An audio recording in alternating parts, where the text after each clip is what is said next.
It is time for Word on the Street, where we check in with our panelists, find out what stories they are watching. Rick, you are watching the executive order on the payroll tax cut that was signed over the weekend. You say that President Trump is setting a trap for Joe Biden.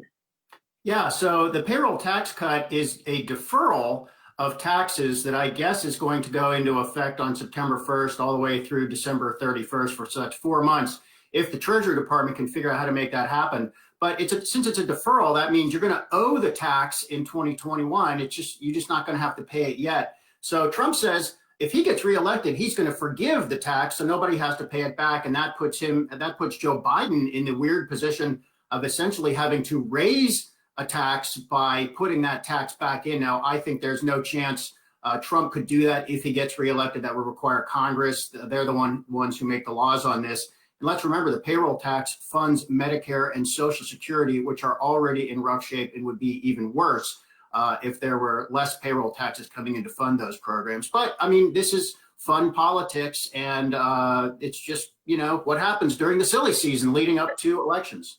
And Rick, just real quick, I mean, is that payroll tax thing definitely happening? I mean, hasn't there been talk about challenges to these executive orders? Yeah, I think it will get challenged. It could get challenged by Democrats in the House. It could get challenged by somebody else because, like I just said, important to point out, that funds Medicare and Social Security. And, Trump cannot raise or lower a tax without Congress, but he's testing whether he can actually defer the collection of a tax.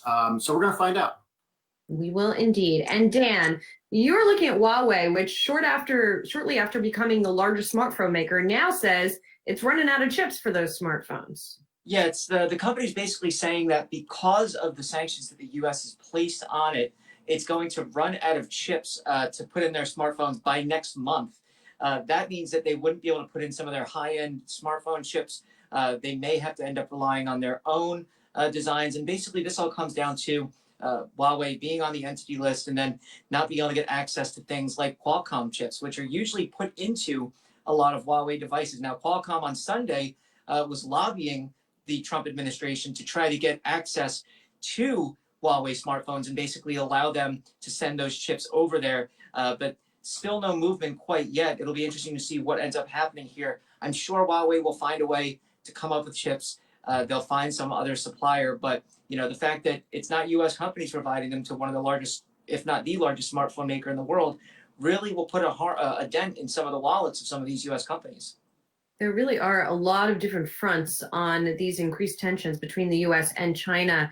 Dan Halley, thank you very much. Rick Newman, thank you very much. Let's take a look at what's going on with stocks as we leave you here. We've seen the NASDAQ's losses moderate a little bit. It's now off 1/3 of 1%. The Dow is up by 1%, and the S&P is up by about 1/5 of 1%.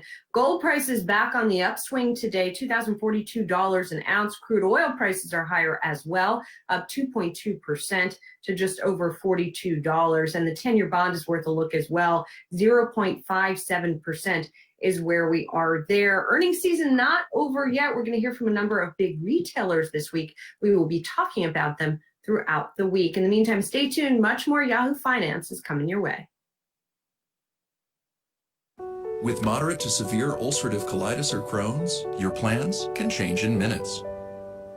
Index in the red, while the Dow advances by 1% today. The S&P there up by about 0.2% earlier in today's session, came within about 0.75% of its record closing high that was reached back in February. We'll see what happens here today, but right now energy stocks enjoying the biggest gain, up 2.25% there as crude surges another 2.3% to kick off the week. On the flip side, we are seeing continued weakness in some of those tech names that have enjoyed last a couple of weeks of rallying here. Now the weakest sector in the S&P right now off by about 0.5%. We'll keep you up to date on all those market moves. But of course, we got a lot to chat here to kick off the show after talks had broken down between Republicans and Democrats over that fourth phase of stimulus to come here.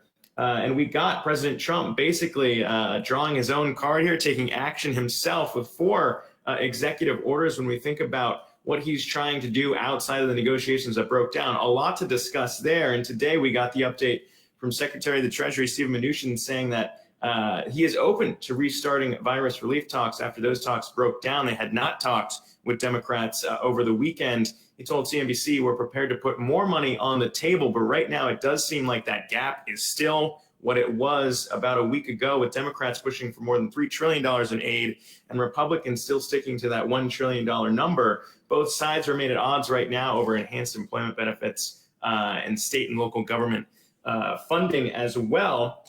Here to chat what all of that looks like as we continue to watch these talks develop is Doug Holtz-Eakin, American Action Forum president and former director of the Congressional Budget Office as well. Mr. Holtz-Eakin, good to be chatting with you. I mean, we saw President Trump go ahead with those orders. A lot of question marks remain, though, about whether or not he has the ability to move forward with these. It looks like one of them, unemployment benefits here, obviously that's most watched right now by a lot of Americans who are unemployed, but looking like he wants to get through about $300 a week to unemployed workers. If the states come along and pay $100 of that a week, which would bring the total to about $400, obviously below the $600 they were getting before. Also a moratorium on evictions. We're seeing similar things here in terms of federal student loans getting put on hold. So what's your take on what he's trying to do here and whether or not any of these are going to get through?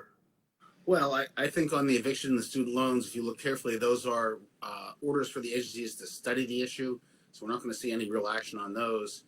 He does have the authority to defer the collection of payroll taxes, and he suggested we should do that. But that doesn't get rid of your tax liability. You'd have to pay a big check probably next January, and so that might not look appealing to people. And on the UI, he needs cooperation from the states for all of it. The governors would have to set up a new program to distribute the federal $300 a week, and they'd have to kick in the $100 a week for themselves. All of that would take a lot of time. So my take on this is there's not likely to be any real change in policy because of these executive orders, but it may kickstart the negotiations one more time. Yeah, that's what seems like what a lot of people are saying here, because there's so much effort that would need to take place to get these orders into a place where it's actually putting money in the hands of workers who are now unemployed. And when you think about all the problems on that front, we had seen the negotiations kind of kick off here with Democrats in the House passing their own HEROES Act, which I think was to get out ahead of these negotiations and use it as an anchor point. But now, how much of this do you think is just President Trump basically trying to flip the negotiations on their head, with him trying to say, look, I'm not the one blocking aid to Americans anymore. I'm trying to be proactive in getting something out the door. How does it put Democrats now maybe back on their heels a bit? Well, I think this is the intent. He's done this before, right? When things aren't going well, let's change the equation, go on offense. The president likes to do that. And this in particular allows him to fly to any state, particularly a swing state, and say, hey, I tried to get you your money, but the governor wouldn't give it to you. And so that's going to put a little pressure on people to get some action. And it may force the Democrats to move a little bit. They've been particularly resistant to changing their position on state and local funding. They've stuck at $1 trillion on the $600 a week benefit. Those sticking points shut down the negotiations the first time. There's going to have to be more flexibility on both sides going forward. And I think he's trying to generate that with this move. And it seems like from what we've heard and updates out of Speaker of the House, Nancy Pelosi, is saying that she's more open to compromise now on that $600 a week. Before, it was kind of a non-starter, but we'll see what happens on that front. But when we look at all those things, we haven't even talked about what they do agree upon, which is also very important when we think about getting aid to Americans out there, mainly that $1,200 stimulus check that we saw come through in the last wave of this in the CARES Act. But that's something they do agree upon, but still not coming here until both sides agree to get this phase 4 stimulus passed. So, I mean, when you think about that and the size of that, as well as PPP here and relief for small businesses, I mean, there's still a lot that even with President Trump's executive orders would not be addressed. So how important are those things as well when we think about the economic recovery we're seeing falter a bit now? Well, I certainly think that there has come to some agreement on some of the smaller issues, and PPP and $1,200 checks aren't small issues, but that's pretty settled.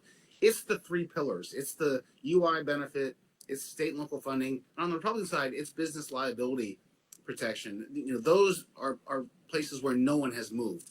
And that's going to happen to get a bill and get some real relief to individuals. I think in the end, this will be as effective as it makes people feel safe to go to work, safe to conduct commerce, safe for businesses to open themselves. And there's some things in there that, you know, could really help on that front. There's a workplace tax credit and some things in the Senate bill. But until they really deal with that, there really isn't any amount of checks or any amount of UI benefit that's going to restart the economy. have to get to the issue of the public health mission.